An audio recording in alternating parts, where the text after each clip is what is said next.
Fatal floods in KZN leave a trail of destruction and despair. Diplomas for cash, sordid dealings exposed in education as kids get ready to go back to school on Wednesday.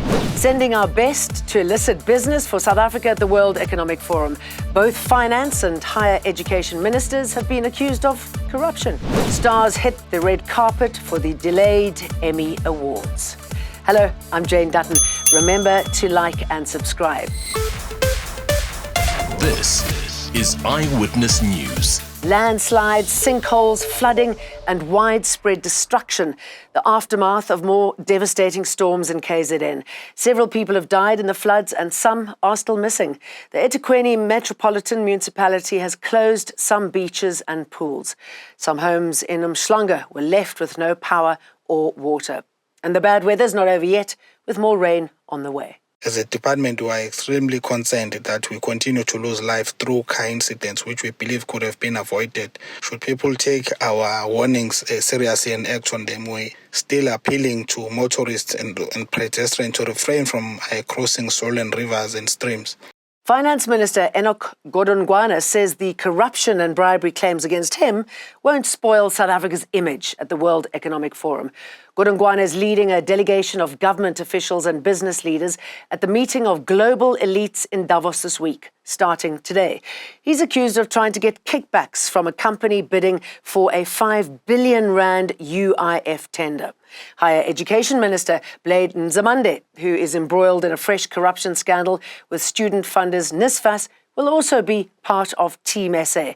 Godongwana admits that high levels of crime and corruption in South Africa continue to affect foreign direct investment into the country. Parliament has started another disciplinary hearing involving EFF MPs who are accused of disruptive conduct and calling the president a criminal without substantiation. And now suspends the proceedings. The 8 MPs facing these new charges at the hearing include party spokesperson Sinawo Tambo, Natasha Ntlangwini and Naledi Chirwa. The MPs are accused of disrupting the National Assembly during President Cyril Ramaphosa's presidency budget vote on the 9th and 10th of June 2022. Advocate Tanya Golden, the initiator in the hearing, read out the charges against the first accused, Natasha Ntlangwini. When during the proceedings you willfully refused and or failed to obey Rule 69D of the Rules of the National Assembly, when you called the President a money launderer and accused him of criminal conduct. But the EFF has called for the hearing to be postponed to wait for the courts to decide on the fairness of the process. Hawks have arrested 11 suspects for selling fraudulent matric certificates. One of the suspects is a higher education department employee who was nabbed for issuing a diploma in exchange for cash. The education regulatory body released this information ahead of the release of the final matric results this week. The Western Cape Education Department says it's all systems go as the 2024 academic year gets underway. Teachers have returned to work this morning while learners start school on Wednesday. We advise all employers, both in the public and private sectors, to consider verifying their current and future employees' qualifications through the verification agencies whose contact details are available on the website of Umalusi. A Northwest woman accused of murdering her family members for financial gain returned to the Mabato Magistrates Court. Sehomitsi Sechwancho is accused of killing her niece and falsifying the cause of death. She's also being investigated for the deaths of her son and husband, who was a police officer. The Mabato Magistrates Court will now have to mull over whether 49-year-old Sehomitsi Sechwancho is a suitable candidate for bail. This after arguments were made by both the state and the defense on why and why not Sechwancho should be granted bail.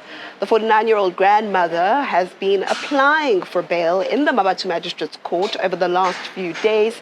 She insists her family needs her as she lives with her daughter and her grandchild. She's also told the court that she would like to go to Cape Town to gather and fetch the belongings of her son who died last year. Her lawyer has argued that she's not a flight risk as she will be handing in her passport once she's granted bail. However, the state contends that if Setshwantsho were to flee South Africa and visit her family in Botswana, it would be rather difficult to bring her back onto home soil to stand trial.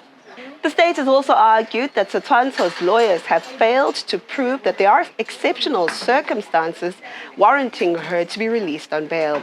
Now, this is a requirement of the Criminal Procedure Act, as Setshwantsho is facing a Schedule 6 offence, murder. She's also been charged with 2 counts of fraud, as well as defeating the ends of justice. Court will resume on Friday the 19th, where the magistrate is expected to hand down judgment. Khomusa Modise, Eyewitness News in Mafikeng. Now, one of the most important entertainment events is about to begin, the Emmy Awards, which was 4 months late because of the Hollywood strikes. Nominations were announced in July last year, and the ceremony was originally scheduled for September, but the writers and actors strikes meant very few nominees would have been able to attend.